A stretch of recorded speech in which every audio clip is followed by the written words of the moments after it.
ఎవరైనా మనకు మద్దతుగా రెస్పాండ్ అయితే వాళ్ళని బూతులు తిడతారు. ఆ బూతులు తిట్టినప్పుడు వాళ్ళు తీసుకోలేరు కదా, ఒకసారి సపోర్ట్ చేస్తారు, తర్వాత రెండోసారి అమ్మో మనం ఇక్కడ పెడితే కామెంట్ ఒక 10 మంది వచ్చి పడిపోతారు అని చెప్పి ఆగిపోతారు. అయితే అక్కడ ఎవరైనా నా మీద ఒక ట్రోల్ పెట్టారు, అక్కడ నేను వెళ్ళి స్పందించాను అనుకోండి, అది వాడికి ఆ రోజు చాలా గొప్ప విజయం, పండగ, వాడికి వాడి సమూహంలో ఒక గుర్తింపు. ఎస్, చెప్పారు కదా ఆర్గనైజ్డ్గా జరుగుతుంది అని చెప్పి. మనకు మన డ్యూటీ ఉంటుంది, వాళ్ళకి ట్రోల్ చేయడం ఒక డ్యూటీ. 9 to 5 ఒక షిఫ్ట్, ఇంకొక షిఫ్ట్ 2 to 10 ఒక షిఫ్ట్, నైట్ పనిచేసే వాళ్ళు ఉంటారు. నైట్ ఎక్కడైనా ఆడవాళ్ళు కనిపిస్తే చాలు వెళ్ళి డైరెక్ట్గా ట్రోల్ చేయడము. సో ఒక్కొక్కడికి 10 అకౌంట్లు ఉంటాయి. నా ఫేస్బుక్ కింద ఏ పోస్ట్ కింద చూడండి, మళ్ళీ కూడా వచ్చి చూసావా ఒక్కడైనా నీకు నీ మొహానికి పాజిటివ్ కామెంట్ పెట్టాడా అని ఉంటాయి. అవన్నీ కాపీ పేస్ట్ అట్లాంటి రికార్డులు నా దగ్గర చాలా రికార్డులు ఉన్నాయి. ఎన్నెన్ని ఏ ఐడియాలతో ఎన్నెన్ని కాపీ పేస్ట్ మెసేజ్లు, దాని నిండా వాడికి అక్షరాలు కూడా రావు, అన్ని స్పెల్లింగ్ మిస్టేక్స్. సో ఇది వాడు ఎవరైనా స్పందిస్తే, చూసారా స్పందించింది తులసి చందు స్పందించిందిరా శబాష్ అని చెప్పి అక్కడికి వెళ్ళి నువ్వు గుర్తింపు పొందావు అని చెప్పి వాడిని హీరోని చేస్తారు. సో వాడికి కావాల్సింది అదే, వాడికి కావాల్సింది. మనం ఏమనుకుంటాము, ఎవరైనా అంటే ఈమెని ఇంతగా ఘోరంగా అవమానించారు అని చెప్పి తెలిస్తే వాడు షేమ్ ఫీల్ అవుతాడు అనుకుంటాం. నో, వాడు చాలా గొప్పగా ఫీల్ అవుతాడు. వాళ్ళకి కావాల్సింది అది. ఎందుకంటే రీసెంట్గా మనం ఒక ఎగ్జాంపుల్, అభిజిత్ దీప్కే మీద దాడి జరిగింది కదా జైపూర్లో.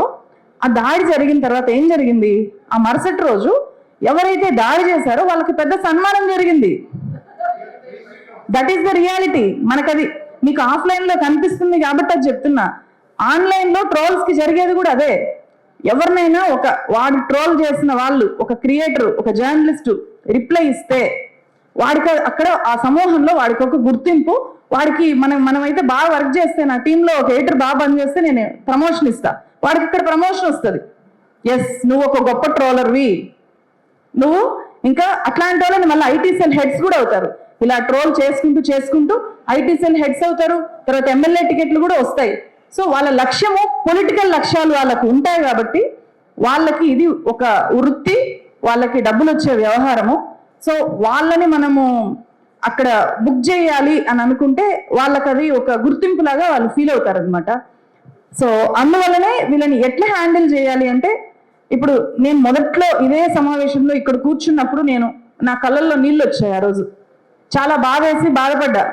ఆ తర్వాత ఒక రాయి అయితే బాధపడతాము, పడుతూ ఉంటే ఏమవుతుంది, రాటు తేలిపోతాం. ఈరోజు ఒకటి కాదు, 1000 మంది ఒకేసారి ట్రోల్ చేసినా ఏమన్నా కూడా ఏమి పట్టించుకోకపోగా ఒక్కొక్కసారి ఆ ట్రోల్స్ చూసి నవ్వుకుంటుంటా. వాడు పచ్చి బూతులు అంటుంటాడు, చాలా ఘోరంగా ఫోటోలు చిత్రీకరిస్తుంటాడు. ఇప్పుడు ఆ స్థాయికి వచ్చేసాము. నా రిక్వెస్ట్ ఏంటంటే, ఇది చూసే అంటే విప్లవశ్రీ లాంటి వాళ్ళు, అస్మా లాంటి వాళ్ళ పిల్లలు అలాంటి అమ్మాయిలకి జరిగేది చూసి ఇలాంటి ఆడపిల్లల పేరెంట్స్ అమ్మో నా బిడ్డని జర్నలిజంలోకి పంపకూడదు అని ఎక్కడ ఆలోచించి ఆ పిల్లల్ని ఆపుతారో అని చెప్పి నేను ఈరోజు ఈ సమావేశం పెట్టాను.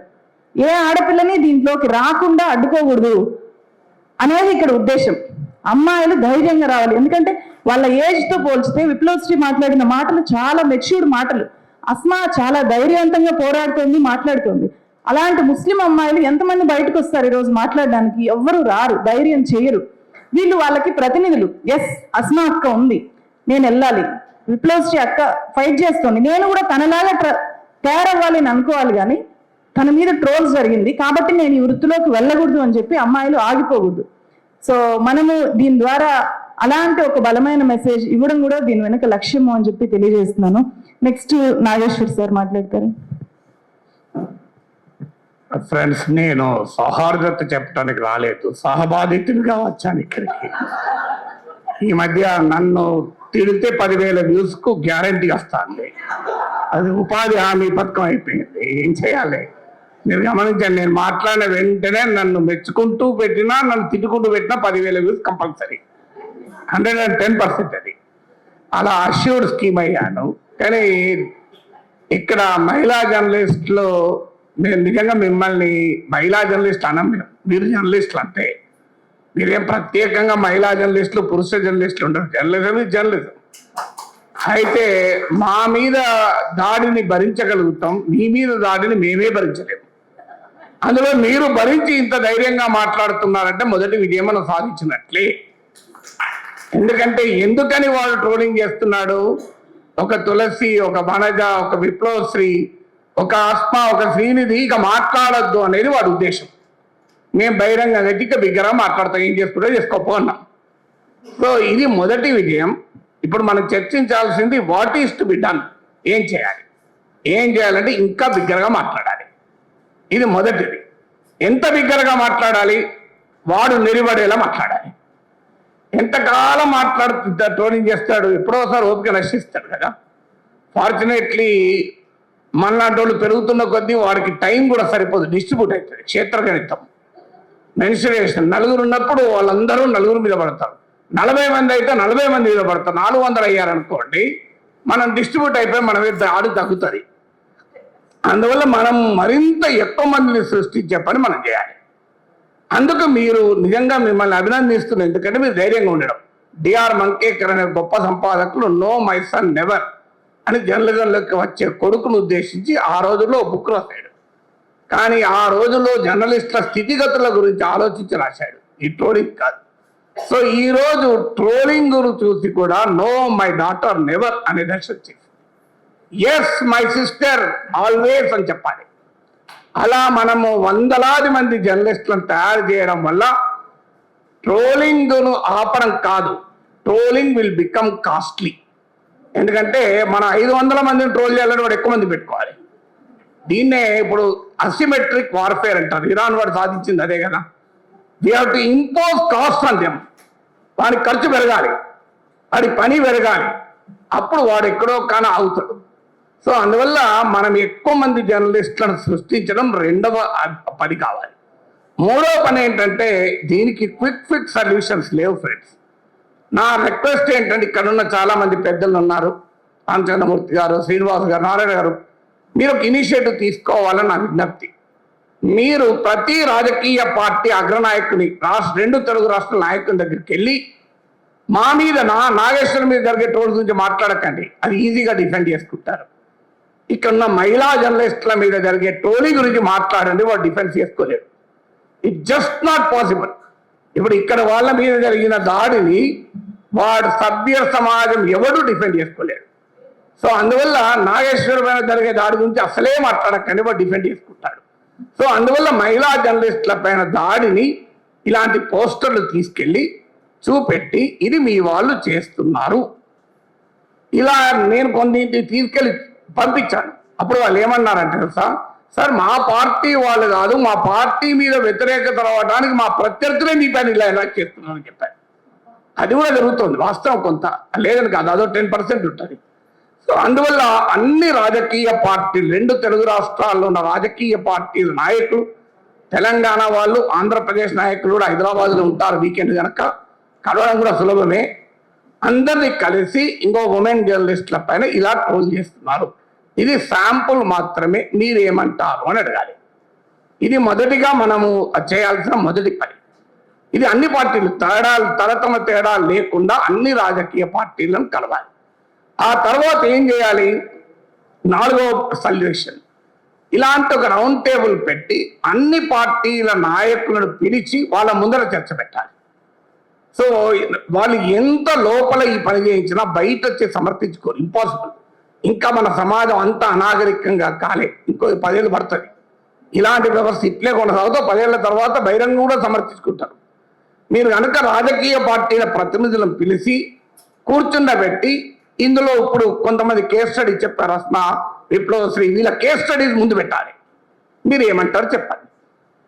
So what will you do, మీరు ఆన్సర్ చెప్పండి అని చెప్పి ఆ రాజకీయ పార్టీలను పబ్లిక్గా నిలదీయాలి. ఎందుకంటే ఇది ట్రోలింగ్ అనేది అనేక లేయర్స్లో జరుగుతుంది. ఒక అతిపెద్ద లేయర్ పొలిటికల్ పార్టీల ట్రోల్ ఫ్యాక్టరీనే, దాన్ని మనం ఈజీగా ఎదుర్కోవచ్చు. వాళ్ళకి పోయే కాలం దాపురించింది కనుకనే మహిళలతో పెట్టుకున్నారు. పురుషులతో పెట్టుకుంటే వాడు ఎక్కువ విజయం సస్టైన్ చేయగలడు, మహిళలతో పెట్టుకుంటే సస్టైన్ చేయలేడు. ఎందుకంటే ఇప్పటికీ మన సమాజంలో ఎక్కడో ఒక చోట మహిళను అనాలి అంటే, ఉమెన్ అనాలంటే మొహమాటం అడ్డం వస్తుంది. బహిరంగంగా అనాలి, అనానిమస్గా ఉన్నప్పుడు ఏమన్నా మాట్లాడతాడు, వాడు ప్యాట్రియార్కీ అంటే అప్పుడే బయటపడుతుంది. కానీ పబ్లిక్గా ఉన్నప్పుడు బయటపడాలంటే కష్టపడతాయి. ప్రైవేట్గా ఉన్నప్పుడు వాడి ప్యాట్రియార్కీ బయటపడుతుంది, వాడి కులపిచ్చి బయటపడుతుంది, అన్ని బయటపడుతుంది. కానీ పబ్లిక్గా ఉన్నప్పుడు అవన్నీ దాచుకొని నటిస్తాడు కనుక ఆ నట సార్వభౌములుగా అవతారం ఎత్తిన సమయంలో వాళ్ళు నిలదీయాలి. మీరు ఏం చెప్తారు చెప్పండి, ఇంకో ఇలా ట్రోల్ చేస్తున్నారు. అది నెక్స్ట్. తర్వాత లీగల్ బ్యాటిల్ నాకు పెద్దగా నమ్మకం లేదు. ఎందుకంటే నేను 2023లో కేసు పెట్టాను, ఇప్పటికీ కేసు ఏమీ కాలే, నా సమయం వృధా అవుతుంది. అందువల్ల ఆ కేసుల వల్ల ఏమీ ప్రయోజనం లేదు. నేను పోతే ఏమన్నారు కదా, ముఖ్యమంత్రి పైన ట్రోలింగ్ ఉన్నది సార్, మిమ్మల్ని ఏం చేస్తారు. సో అందువల్ల ఐ హావ్ నో బిలీఫ్, చెయ్యొద్దని అంటలేను, కానీ ఐ హావ్ నో బిలీఫ్. ఇంకొకటి చెప్తాను, ఈ మధ్య నా గురించి 2 టీవీ ఛానళ్ళు పెద్ద డిబేట్లు పెట్టి, సో ఆన్లైన్లో సోషల్ మీడియాలో ఎంత బూతులు తిరుగుతారో టీవీలో కూడా బూతులు తిట్టారు. ఇంకా దారుణం, 2 టీవీ ఛానళ్ళు. ఒక టీవీ ఛానల్లో యాంకర్ ఆపాడు, ఇంకో టీవీ ఛానల్ యాంకర్ ప్రోత్సహించాడు. ఆ టీవీ ఛానల్ యజమానికి నేను ఫోన్ చేసింది, ఎందుకంటే ఈ మధ్య నా మీద 20 నిమిషాలు మాట్లాడాడు. 20 నిమిషాలు ఆయన పాపులర్ కామెంటరీలో నా గురించే మాట్లాడాడు, దేశంలో ఏ సమస్య లేనట్టు. నేను ఫోన్ చేసి అడిగాను, నువ్వు అద్భుతంగా విశ్లేషణ చేశావు, కానీ ఒక్క మాట అయినా ఇంత నీచంగా నాగేశ్వరన్ తప్పని అనే ధైర్యం ఎందుకు చేయలేకపోయావన్నా? పోనీ నీవు కేసులు పెట్టినందుకు రైట్ అని చెప్పుకునే ధైర్యం ఎందుకు చేయలేకపోయావు చెప్పండి అన్న. తప్ప నువ్వు అనంత ధైర్యం చేయాలి, పోనీ రైట్ అన్న ధైర్యం చేయాలి, నాకు అభ్యంతరం లేదు. అంటే ఆ కేసులతో ఏమవుతుంది, నా మీద కూడా ట్రోలింగ్ జరుగుతుంది అంటాడు. సో అందువల్ల దయచేసి ఇక్కడున్న జర్నలిజం పెద్దలకు నా విజ్ఞప్తి ఏంటంటే, ఇది ఆన్లైన్ మీడియా కాదు, మెయిన్ స్ట్రీమ్ మీడియాలో కూడా అతి నీచంగా నా పైన 1 hour డిబేట్ పెట్టి చర్చించారు. So can you imagine, main stream డిబేట్లో నీచంగా వ్యక్తిగతంగా మాట్లాడారు, కానీ దాన్ని ప్రోత్సహించిండారు ఆ టీవీ ఛానల్స్. సో ఈ ధోరణి నాతో మొదలైంది. మీరు చూడండి, భవిష్యత్తులో ఈ టీవీ ఛానళ్ళు కూడా ఆ ట్రోల్ ఆర్మీల ఎక్స్టెన్షన్లే. మనందరికీ తెలుసు, ఈ ట్రోల్ ఆర్మీలను ఏ రాజకీయ పార్టీలు పోషిస్తున్నాయో ఆ టీవీ ఛానళ్ళను కూడా అవే రాజకీయ పార్టీలు పోషిస్తుంది, ఇది అనుమానం లేదు. అందువల్ల వాళ్ళు కూడా అదే పనిచేస్తున్నారు. అందువల్ల వారి యాజమాన్యాలపైన కూడా ఒత్తిడి తేవాలి. మీరు డిబేట్ పెట్టండి, ఎవరన్నా మేమన్న మాటలు ఖండిస్తూ ఇది ఎంతన్నా డిబేట్ పెట్టండి, కానీ మీకు ఎవరిచ్చారు అధికారం నీచంగా వ్యక్తిగతంగా మాట్లాడటానికి? కనీసం ఆ డీసెన్సీ అన్న టీవీ ఛానల్ పాటించాలి కదా, అట్లీస్ట్ మెయిన్ స్ట్రీమ్ మీడియా అన్న పాటించాలి కదా. పోనీ ఆన్లైన్ అంటే అనానిమస్, వాడు ఎవడో తెలియదు, కానీ టీవీ ఛానల్ తెలుసు కదా మనకు. వాళ్ళు నాతో కూడా డిబేట్లు పెట్టిన యాంకర్లే కదా. మళ్ళీ విచిత్రం ఏంటంటే, మరి ఎలా వాళ్ళు రాజకీయ పార్టీ అధికార ప్రతినిధులను పిలిపించి ఆ అధికార ప్రతినిధుల చేత నీచంగా తిట్టిస్తున్నారే, ఈ టీవీ ఛానల్ కన్నా సిగ్గుండాలి కదా. సో ఎందుకు ఈ మాట చెప్తున్నా అంటే, మెయిన్ స్ట్రీమ్ మీడియాలో కూడా ఈ ట్రోలింగ్ ఎగబాకుతోంది. ఈ ధోరణి రాబోయే కాలంలో మరింత ప్రమాదకరంగా మారుతుంది. ఎందుకంటే ఇక నెక్స్ట్ ఏం చేయాలి, ఇవన్నీ మనం what is to be done అనే దాంట్లో ఏం చేయాలి అంటే, సమాజానికి sunlight is the best disinfectant అన్న సుప్రీంకోర్టు. అంటే మనం ఇంకా ఎక్కువ మాట్లాడడం వల్ల మాత్రమే. ఓ తత్వవేత్త అంటాడు, నిలబడితే నీవు నిలబడితే వాడు నిలబడతాడు, నీవు భయపడితే వాడు నిన్ను తరిమి కొడతాడు, నీవే తిరగబడితే వాడే పారిపోతాడు అని. అందువల్ల మనం తిరగబడడమే ఒక పరిష్కారం. ఇంకొక రక్షణ కూడా చెప్తాను. నేను తులసి గారికి కూడా చెప్పాను రోజు, అమ్మా నువ్వు ట్రోల్స్ని ఎదుర్కొనే ఒకటే పద్ధతి, విస్తారమైన సమాజాన్ని మనం వెనకాల నడిపించుకోవడమే. దానికి పరిష్కారం ఏంటంటే, శత్రువు మనని కొడితే ప్రజలకు తాకాలి, మనము శత్రువును కొట్టితే కూడా వారి వెనకాలన్న ప్రజలను స్పందించేలా చేయాలి. అందువల్ల ప్రజా సమస్యల పైన మరింత ఎక్కువగా మాట్లాడితే వద్దన్నా వాళ్ళే మనకు రక్షణకు వస్తారు. నువ్వు నన్ను ట్రోల్ చేస్తావు, నేను విశాఖ స్టీల్ ప్లాంట్ కార్మికుల తరఫున మాట్లాడినా, వాళ్ళు చూసుకుంటారు. నువ్వు నన్ను ట్రోల్ చేస్తావు, నేను పొగాకు రైతుల పక్షాన మాట్లాడానా, ట్రోల్ చేసి చూసుకో, వాళ్ళు చూసుకుంటారు. నువ్వు ట్రోల్ చేస్తావు, నేను ఆటో రైతుల పక్షాన మాట్లాడినా, నీవు ట్రోల్ చేస్తావు, నేను తెలంగాణ పోలీసులకు ఉద్యోగాల కొరకు బాధపడుతున్న నిరుద్యోగుల గురించి మాట్లాడతా, ఏం చేస్తావో చూడండి. అందువల్ల నేను ఈ మధ్య పని కట్టుకొని ఇదివరకన్నా ఎక్కువగా ఎక్కడ ప్రజా సమస్య ఉందో జల్లడ పట్టి వెతికి వాళ్ళ గురించి ఎక్కువ మాట్లాడుతున్నా. ఎందుకంటే అల్టిమేట్ గా ప్రజలే మన కవచము, అది గుర్తుపెట్టుకుందాం. సో అందువల్ల మరింతగా ప్రజా పక్షాన విస్తారమైన జనం సమస్యలు మనం తీసుకొని జనం భుజాల మీద తుపాకీ పెట్టి మనను వాడు టోల్స్ భుజాల మీద తుపాకి మనం కాలుస్తున్నారు కదా, మేము జనం భుజాల మీద తుపాకీ పెట్టి మీ సంగతి చెప్తాం. అప్పుడు ఏమంటారో చూడండి, మీరు మమ్మల్ని కొడతానంటే ఆ ప్రజలే మా రక్షణకు వస్తారు. అది మన అనుభవం అందరిది కూడా. అందువల్ల ఇలా మనం ఆలోచించాల్సింది ఏంటంటే తత్వవేత్తలు సమాజాన్ని పరిపరి విధాలు నిర్వచించారు. ఈ ట్రోలింగ్ గురించి 100 రకాలుగా చెప్పగలిగే సామర్థ్యం ఉన్నవాళ్ళు, అనుభవం ఉన్నవాళ్ళు ఇక్కడ చాలా మంది ఉన్నారు. Let us find a solution. అందువల్ల కొన్ని సొల్యూషన్, ఎవరి దగ్గర పర్మనెంట్ సొల్యూషన్ లేదు. సుప్రీంకోర్టు మాట అంటది, హేట్ కు పరిష్కారం ఏంటంటే ఫ్రెటర్నిటీ అమాంగ్ సిటిజన్స్ అని సుప్రీంకోర్టు తీర్పులో చెప్పింది. ఇవాళ మీరు పెట్టింది సరిగ్గా అదే పని. Fraternity among fellow journalist will always be a solution. అందువల్ల నా అపీల్ ఏంటంటే హైదరాబాద్ ప్రెస్ క్లబ్ నా అపీల్, మీరు ఇనిషియేటివ్ తీసుకొని రాజకీయ పార్టీల నాయకుల్ని ప్రముఖుల్ని పిలిచి, వాళ్ళు ఏదో బచ్చగాళ్ళని పంపిస్తారు, అలా కాకుండా పెద్దవాళ్ళను పిలిపించి ఈ ఉమెన్ జర్నలిస్టులు పడ్డ కష్టాలను వాళ్ళ ముందు పెట్టి మీరు ఏం మాట్లాడతారో చెప్పండి అని నిలదీద్దాం. కనీసం పబ్లిక్ షేమింగ్ చేస్తానన్న రాజకీయ పార్టీలే కాదు, మీరు ఆ సాంస్కృతిక సంఘటనలే కావచ్చు, సామాజిక సంఘాలే కావచ్చు, వారి సైన్యం ఎవరి సైన్యం అయితే దుర్మార్గం చేస్తుందో ఆ సైన్యాధిపతులను పిలిపించి సభ్య సమాజం ముందు ఎక్స్పోజ్ చేద్దాం. ఇంకొన్ని ఆలోచనలు చేద్దాం. ఇది ఈజ్ ఓన్లీ ఏ బిగినింగ్. నా రిక్వెస్ట్ ఏంటంటే ఈ యుద్ధంలో మనం పొరపాటున కూడా భాష మారద్దు, మాట మారద్దు.